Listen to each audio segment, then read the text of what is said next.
자, 우리 성도님들과 함께 인사했으면 좋겠습니다. 우리 앞뒤 좌우분에게 더위 잘 이기세요 이렇게 인사하십시다.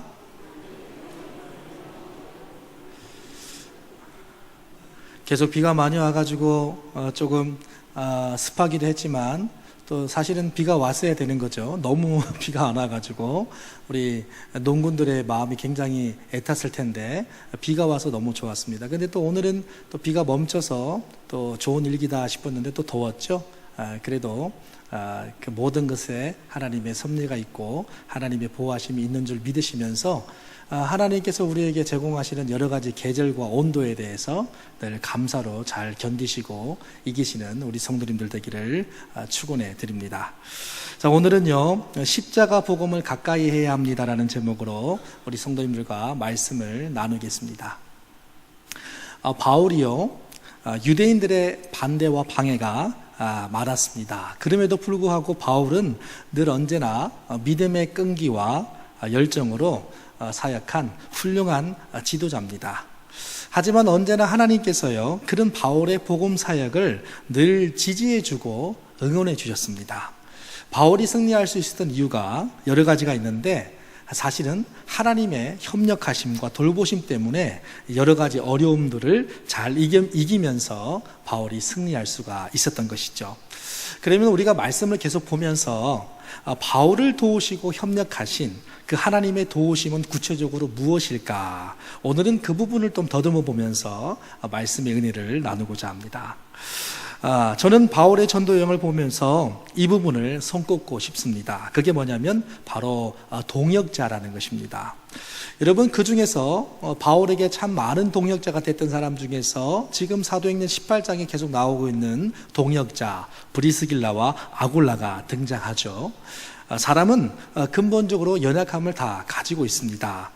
물론 성령께서 도우시면은 인간의 약점을 또 도우실 수가 있지만 직접적으로 도우셔서 승리케도 하시지만 인간이 가지고 있는 이 연약함 때문에 오히려 성령의 도우심을 받지 못할 때도 있습니다. 이럴 때 참 중요한 하나님의 도우심이 무엇이냐면 바로 동역자라는 것입니다. 그리고 이 동역자들의 역할들을 가만히 보면 하나님께서 쓰시는 종들, 그리고 사도나 목회자나 선지자나 그들의 부족한 부분을 하나님께서는 돕도록 하세요. 그래서 이들의 필요를 채우게 하시고요. 그래서 하나님께서 사용하시는 이 사람이 온전히 하나님의 뜻을 이루어가는 것을 옆에서 조력하게 하십니다. 바로 그 사람들이 동역자입니다. 그래서 우리가 신앙생활 하면서 영적으로 승리하기 위해서 하나님께서 우리에게 협력하시고 도우시는 그 놀라운 직접적인, 그러니까 피부에 와닿는 하나님의 동역하심, 협력하심이 뭐냐면 동역자를 만나는 겁니다. 우리는요 이 바울의 동역자인 이 브리스길라와 아굴라가 로마에서 추방된 것을 너무 잘 알고 있습니다. 사실 이들 부부도 사실 로마에서 추방된 유대인들이었으니까 고린도로 이주하고 살면서 얼마나 기초를 다지기 위해서 힘들었겠습니까? 하지만 이들은 신실하게 하나님을 의지하는 유대인들이었습니다. 하나님께서 이런 부부를 아시고 고린도에서 바울을 만나게 하셨던 것이죠. 특별히 바울의 동역자로 이들 부부를 하나님께서 미리 또 선택해 놓으신 거죠. 바울은 이 브리스길라와 아굴라 부부를 통해서 복음 사역에 힘을 얻을 수 있었고요. 이들 부부는 바울이 전한 예수 그리스도에 관한 이야기를 듣고 복음을 믿게 되면서 고린도에서의 바울의 전도는 그야말로 가속력을 얻게 된 것입니다. 그런데 이들 부부가 얼마나 바울을 잘 섬기고 복음에 대해서 믿음이 투철했냐면 바울이 이제 고린도에서 수리아로 전도 여행을 떠나게 되는 것이 이제 오늘 본문인데요. 그런데 여기서 이들도 함께 바울과 함께 떠납니다. 여러분, 우리가 이사를 하더라도 몇 년간 머물 것을 생각하고 옮깁니다.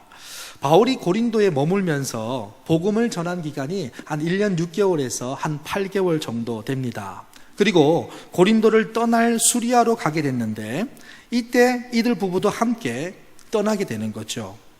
무엇을 위해서 이들 부부가 떠나냐면 바울의 동역자로서 바울을 따라갑니다. 그리고 이들에게도 얼마만이었을까요? 이렇게 이주하는 것이 정확하게 성경은 기록하고 있지 않지만은 아마 브리스길라와 아굴라도 바울과 비슷하게 고린도에 머물렀던 것 같습니다.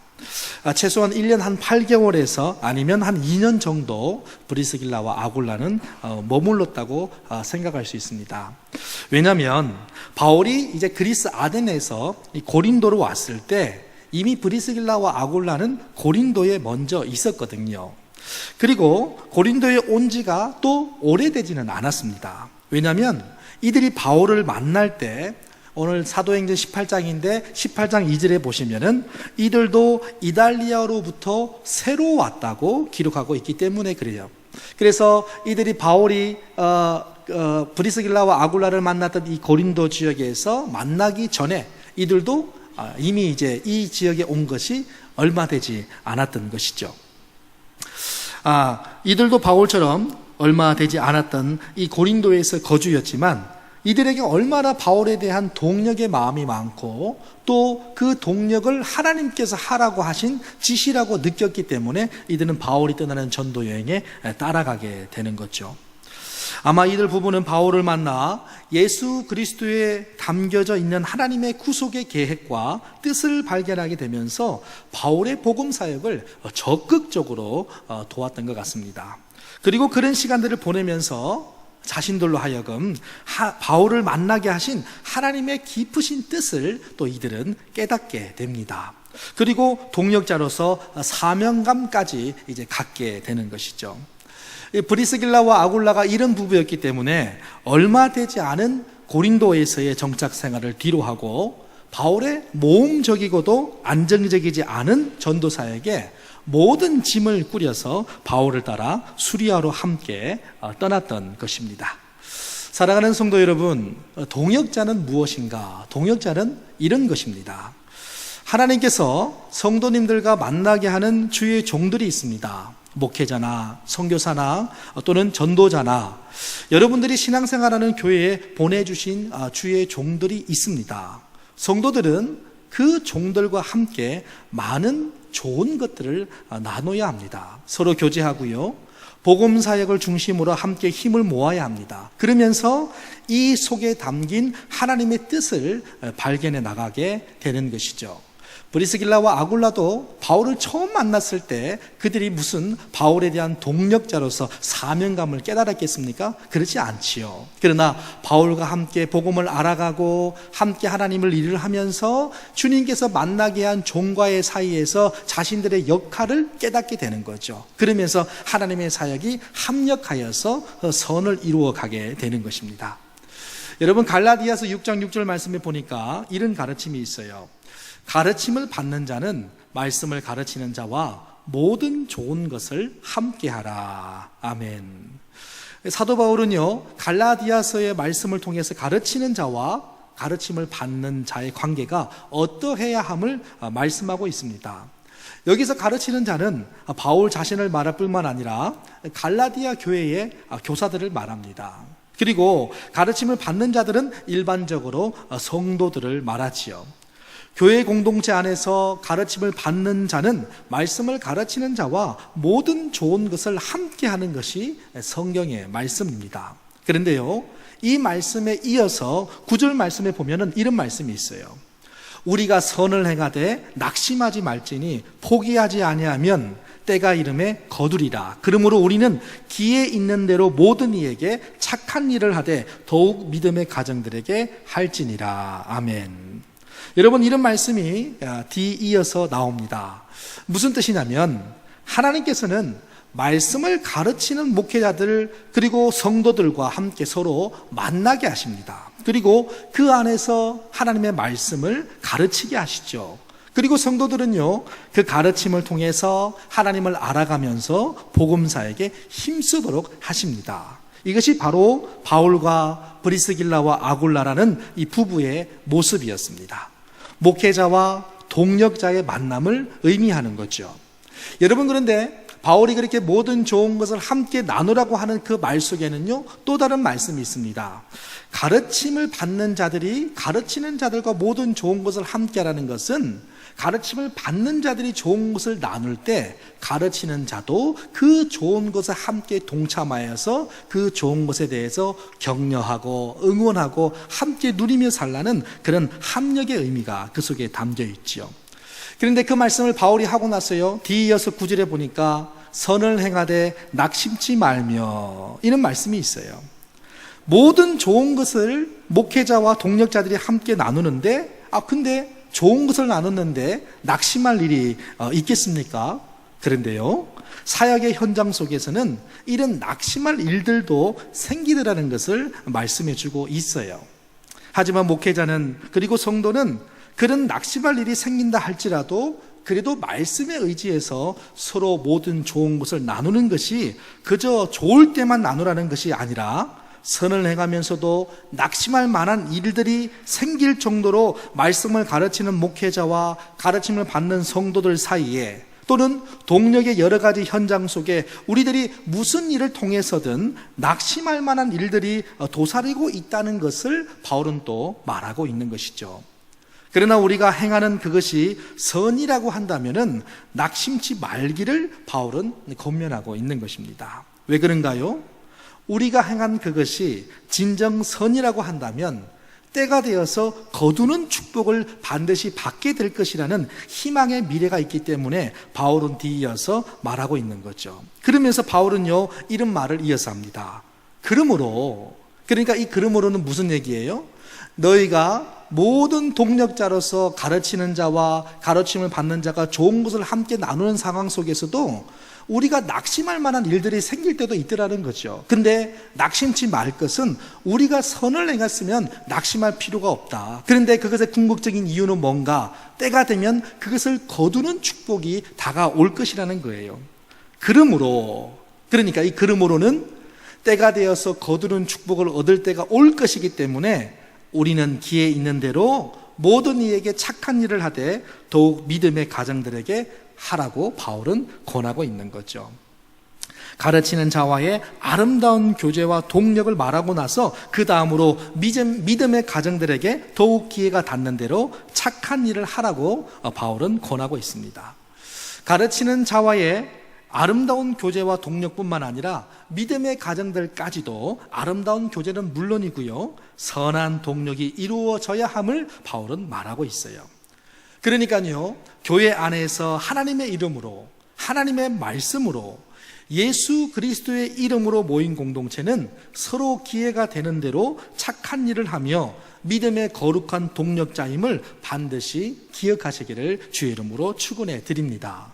물론 그런 선한 일을 하고 모든 좋은 것들을 나누는 상황 속에서도 우리 마음에 낙심이 될 만한 상처가 되고 실망이 되고 가슴이 쓰라는 일들도 함께 존재하지만, 그럼에도 불구하고 무엇을 하라는 건가요? 동역자의 본분과 사명을 충실히 행하라는 것입니다.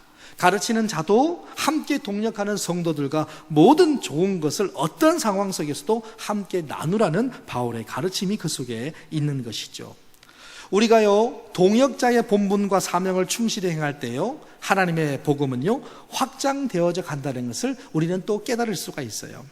마치 이 브리스길라와 아굴라가 거처까지 옮겨가면서 바울의 전도 사역을 도왔을 때 하나님께서 바울을 통해 복음이 크게 확장될 수 있도록 하신 것처럼 목회자와 성도가, 또 성도와 성도가 서로 동역하고 모든 좋은 것을 나누며 선을 행하기 위해서 기회를 보고 틈만 나면 선을 베풀기 위해서 정성과 마음을 다할 때 하나님은 그 공동체를 통해서 주의 복음이 전해지게 하시더라는 것입니다. 이것이 오늘날 교회의 승리가 되고요, 성도들의 승리의 생활임을 믿으시기 바랍니다. 그리고는요, 바울이 갱그레아에서 머리를 깎습니다. 아마도 바울은 예전에 갱그레아에서 일찍이 서원한 일이 있었던 것 같습니다. 본문에서도 보면요, 그가 일찍이 서원한 것이 있어서 머리를 깎았다고 기록하고 있는 것을 통해 볼 때 말이죠. 바울이 머리를 깎았다는 것은 소위 나시린으로서의 서원을 생각나게 합니다. 민수기 6장 1절에서 21절 말씀에 보면은 나시린에 대한 규례들이 나옵니다. 나시린은요, 자기 몸을 구별한 날이 차면은 자기 몸을 특별히 구별을 시키는 규례를 행했습니다. 제사 행위는 물론이고요, 자기 몸의 구별법으로서 머리털을 밀고 그것을 화목제물 밑에 있는 불에 두었습니다. 머리를 민다는 것은 뭐냐? 그것은 여호와께 대한 나시린으로서의 완전한 헌신을 뜻합니다. 바울은요, 일찍이 갱그레아에서 하나님께 그렇게 소원을 드렸던 거죠. 자신의 몸을 구별되이 드리겠습니다라는 헌신이 있었던 겁니다. 그리고 이곳에서 바울은 머리를 깎았던 거죠.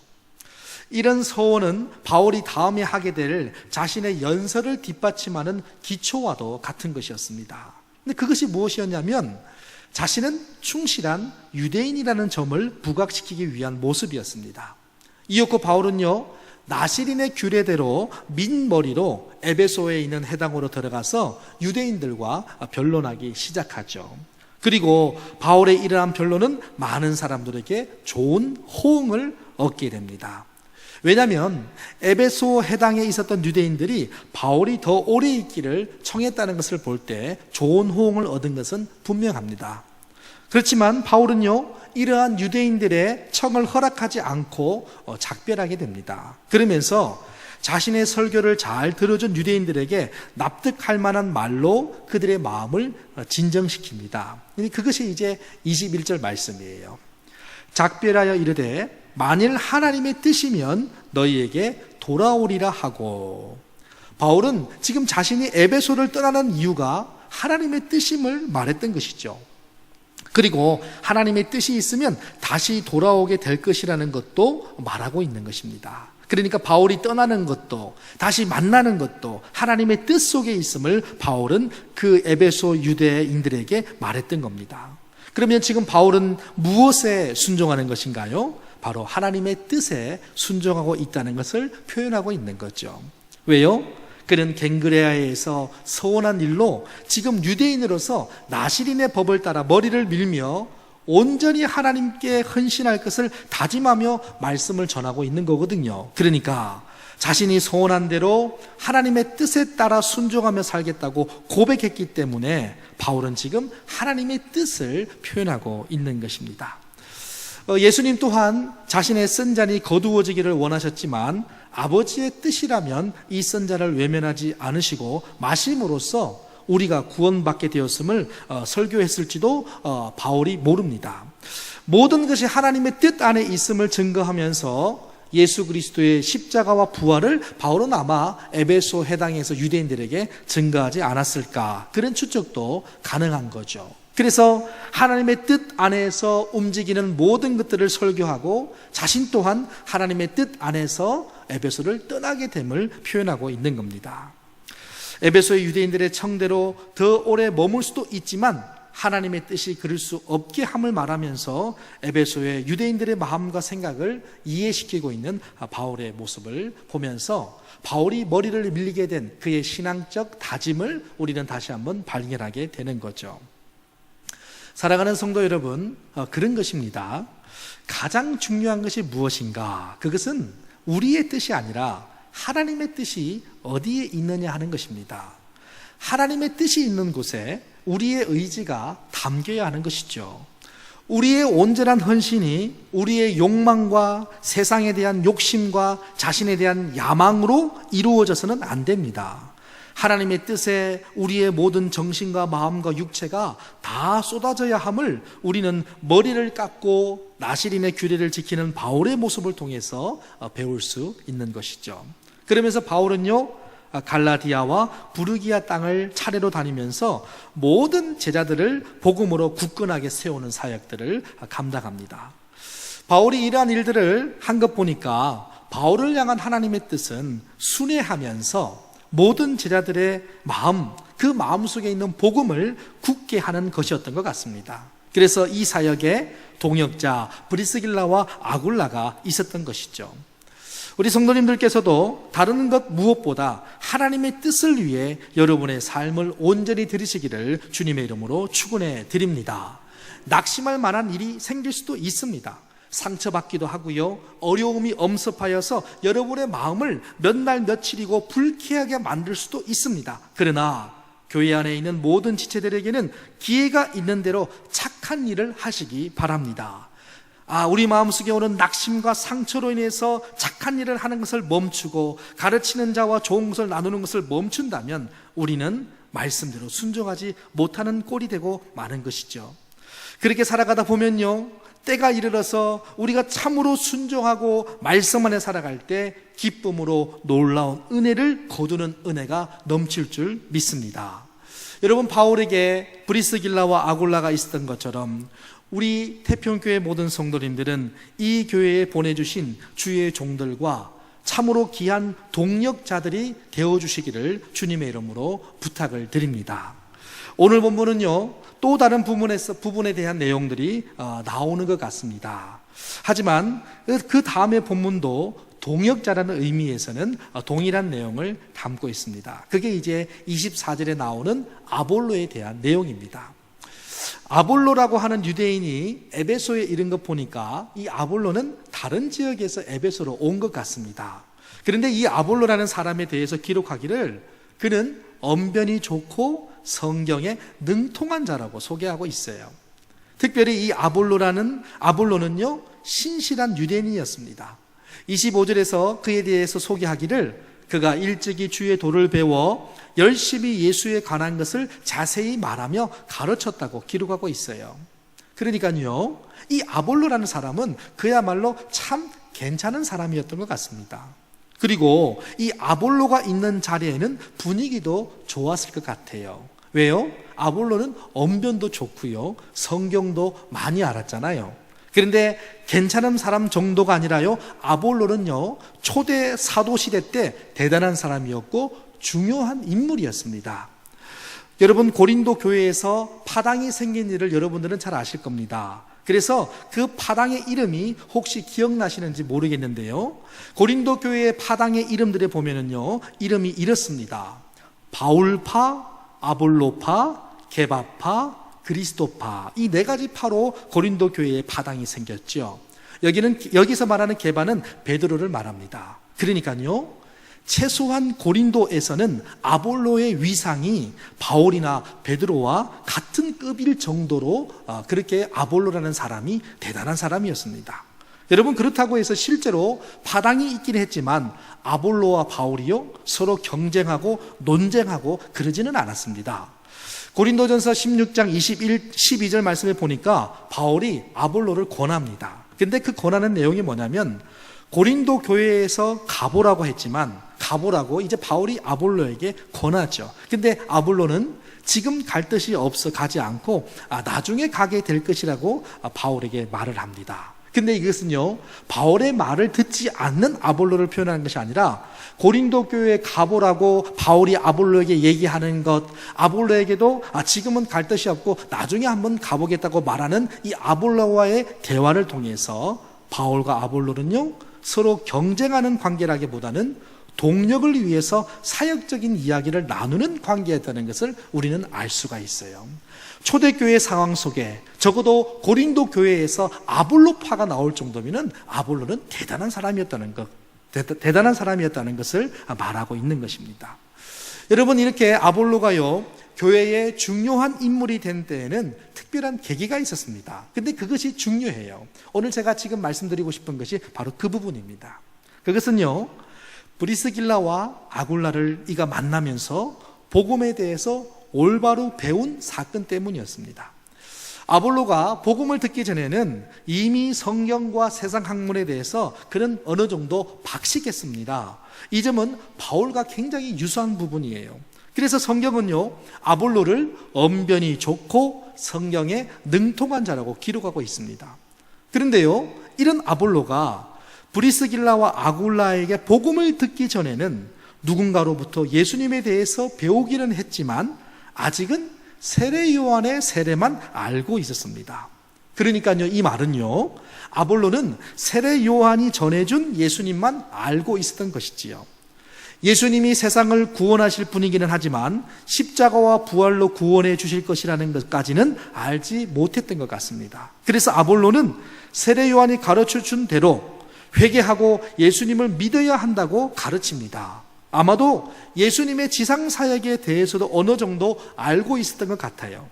하지만 세례 요한이 모르고 있었던 십자가와 부활은 모르고 있었던 것이죠.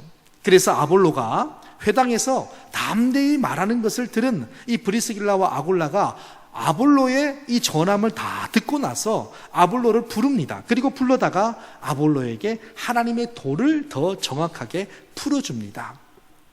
사실 브리스길라와 아굴라는요, 아볼로에 비해서 세상 학문은 말할 것도 없고 심지어 구약 성경의 지식에 있어서도 비교가 되지 않는 그만큼 성경 지식이 아볼로보다 턱없이 부족한 부부였습니다. 그런데 이런 부부들에게서 아볼로는요, 겸손히 예수님의 십자가와 부활에 대해서 배우게 되는 거죠. 이때를 기점으로 아볼로는요, 복음을 바로 이해하고 건강한 신앙생활을 하게 됩니다. 그 이후에 예수가 그리스도이심을 정확하게 아볼로는 전하게 되지요. 아볼로가 위대한 주님의 일꾼이 된 것은 그 속에 브리스길라와 아굴라의 가르침이 있었기 때문이었다는 거예요.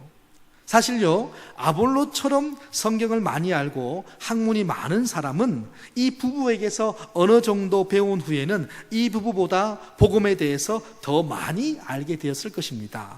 예를 들어서 십자가를 모를 때는 이사야 53장에 나오는 메시아의 고난에 대해서 몰랐을 것입니다. 그러나 십자가의 도를 배운 후에는 구약 성경에서 메시아의 고난과 부활을 증거해주는 수많은 구절들을 발견했을 수도 있습니다.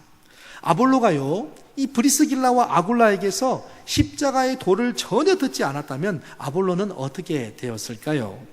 복음을 알 수 없는 것이죠. 세례 요한의 그 세례만 알 수밖에 없었던 것입니다. 조금이라도 배우면 놀라운 지식을 얻게 되지만 전혀 듣지 못하면 아예 모르는 것이나 다름이 없는 꼴이 되는 것이죠.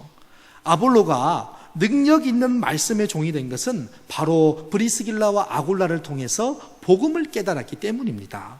다른 지식에 있어서는 탁월했지만 복음에 대해서 정확히 알지 못했던 아볼로가 복음을 알고 있었던 부부로부터 겸손히 배웠기 때문에 이 아볼로는 초대 교회사에서 위대한 전도자로 기록될 수 있었던 것이죠.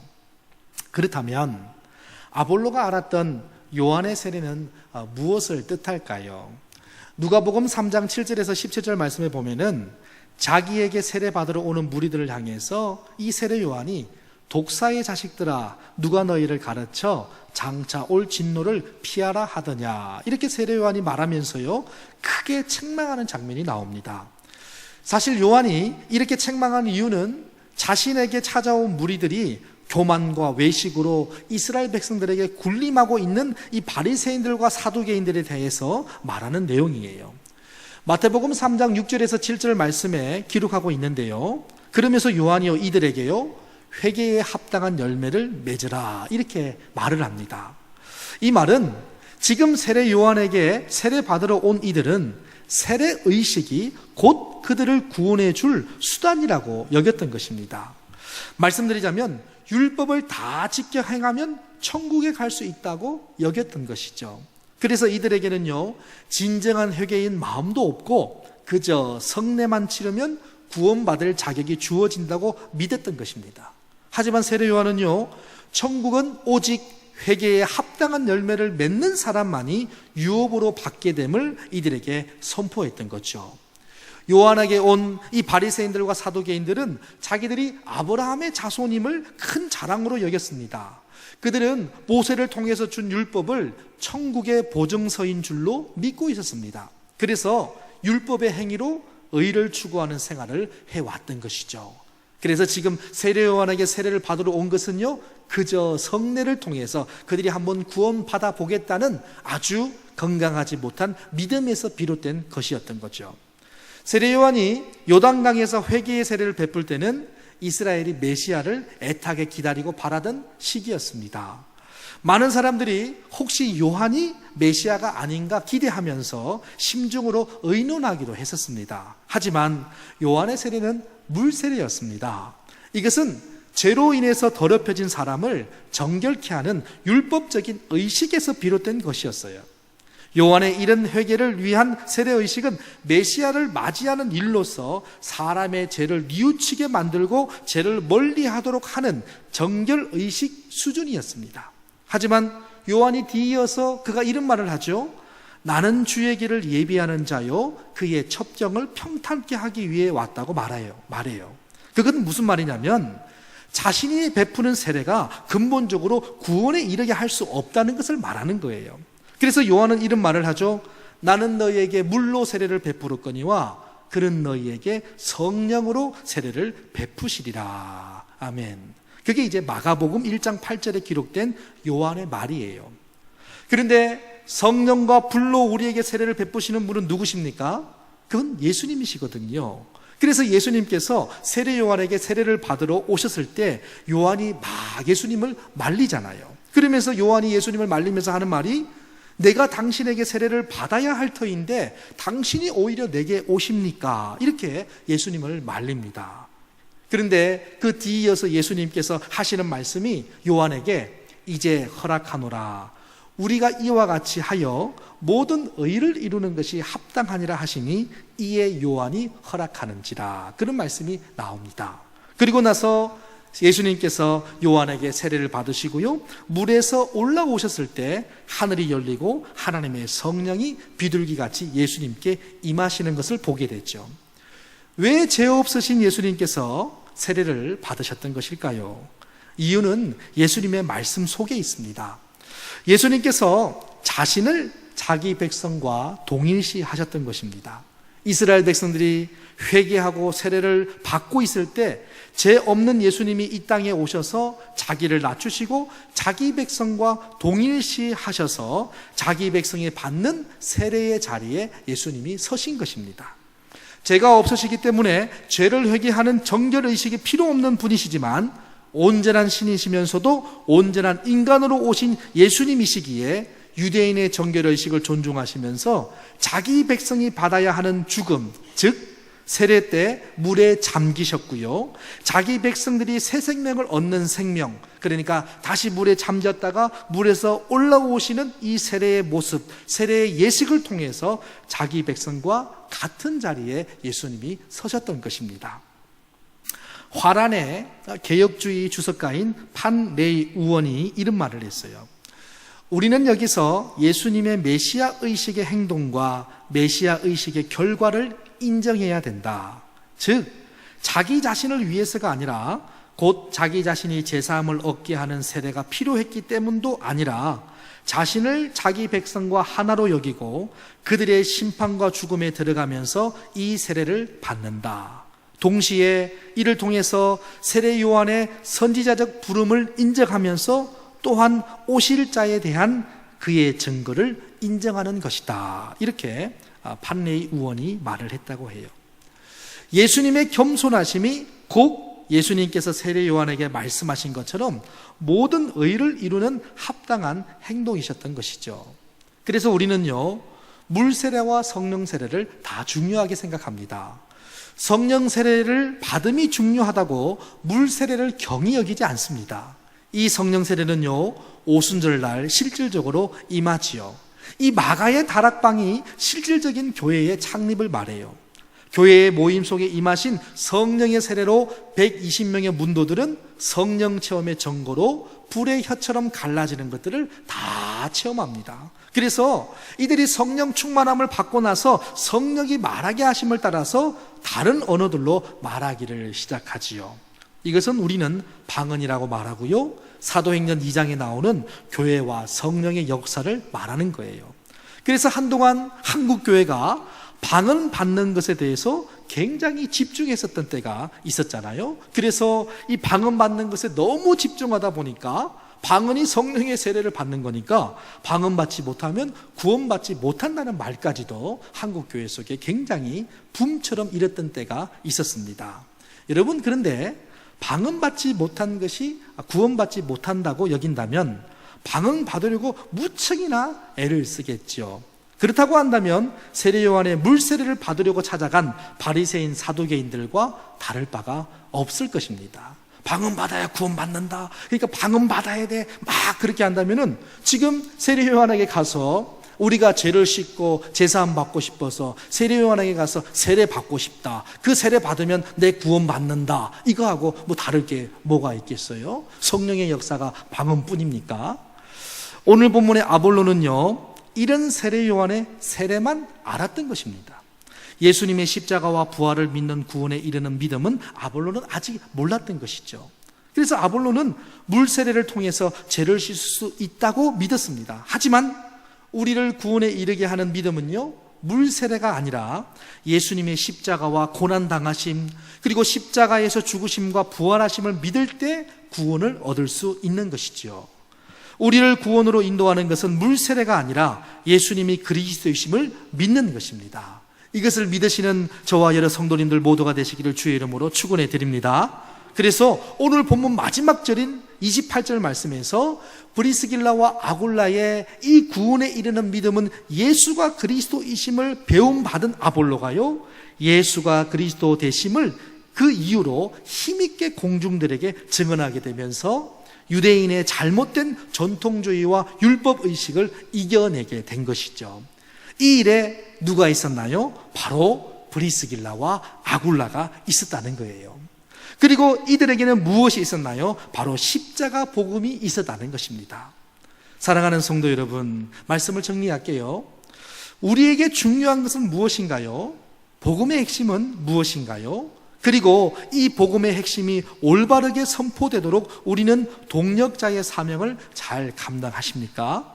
십자가의 복음은 신앙의 핵심입니다. 이 복음이 전파되도록 교회 공동체는 늘 기회가 되는 대로 믿음의 지체들과 모든 좋은 것을 함께 나눠야 하는 것이죠. 이러한 성도의 삶을 통해 이 복음이 저와 여러분들의 신앙과 삶 속에 진심으로 고백되어지며 우리 교회를 통해서 세상으로 그 복음이 흘러가는 놀라운 은혜가 넘쳐나시기를 주님의 이름으로 축원해 드립니다. 성도 여러분, 바로 그런 것입니다. 하나님의 교회는 뭔가요? 그래서 동력자의 자세를 늘 잘 유지하는 것에 있어요.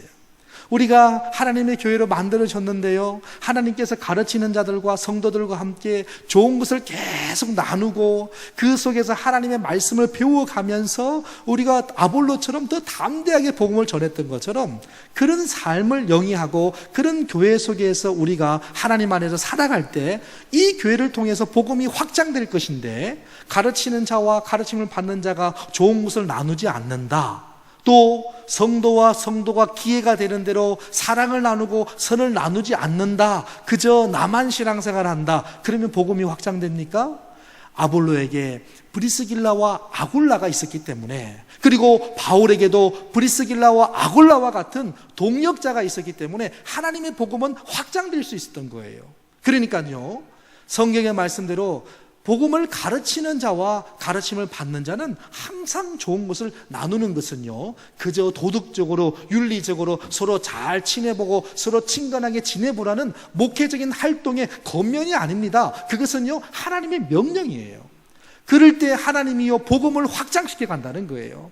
그래서 하나님의 말씀은 분명한 원리와 공식이 있어요. 그 공식과 원리를 우리가 윤리적이고 도덕적으로 받아들이면 결탄코 하나님의 역사는 우리의 삶 속에 나타나지 않아요. 하나님의 말씀 속에요, 굉장히 윤리 같고 도덕적인 것 같고 그저 좋은 말 같고, 그러나 그 말씀을 그런 개념의 이상으로 우리가 받아들이고 하나님 말씀대로 합력할 때 하나님은 선을 이루어 가시고 하나님의 뜻이 드러남을 믿으시기 바랍니다. 그러니까 합력하는 것을 그저 좋은 말처럼, 선을 도모하고 서로 시간이 나는 대로 서로 사랑하고 하나님이 그렇게 하시라고 하셨으니까, 그리고 이것이 좋으니까 분위기가 좋아야지, 그래야 교회가 부흥되지, 그런 개념으로 받아들이면 결탄코 복음은 확장되지 않는 거예요. 그러니까 성경에 나온 말을 도덕적이고 윤리적인 생각의 차원으로서 받아들이면 하나님의 역사는 나타나지 않아요.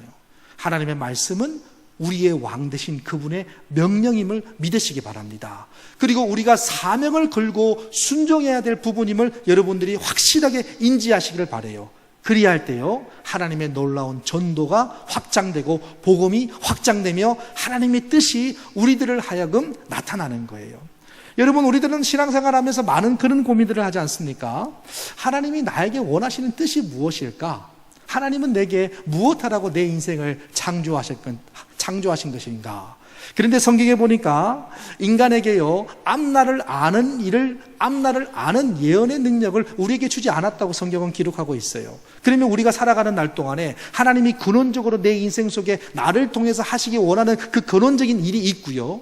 그러나 그 근원적인 일이 있지만 내가 살아가는 날 동안 나에게 하라고 하시는 하나님의 뜻의 구체적인 내용들은요, 내가 살아가면서 하나님께 그때그때 주시는 경우도 상당히 많습니다. 그런데 그때그때 주시는 하나님의 뜻을 분별하기 위해서는요, 하나님의 말씀대로 살아가야 돼요. 살아가다 보면은 하나님께서 우연히, 그리고 때마침 우리와 만나게 하시는 하나님의 놀라운 뜻의 동력에 현장이 생기게 돼요. 그 현장을 통해서 우리는요, 하나님의 뜻을 발견하고 내가 올해, 내가 이번 달에, 올해에, 그리고 내가 어떻게 살아야 될지를 스스로 분별할 수 있는 능력이 생기게 되면서 아버지의 뜻을 이루는 동력자가 될 수 있는 거예요. 그러니까요, 예수 믿는 사람들이 하나님의 뜻대로 살기 위해서는요, 늘 언제나 주님의 뜻을 분별하기 위해서 사실은 영적으로 조금 민감하고 또 긴장도 해야 돼요. 그래야 하나님의 뜻을 알아갈 수 있는 거죠.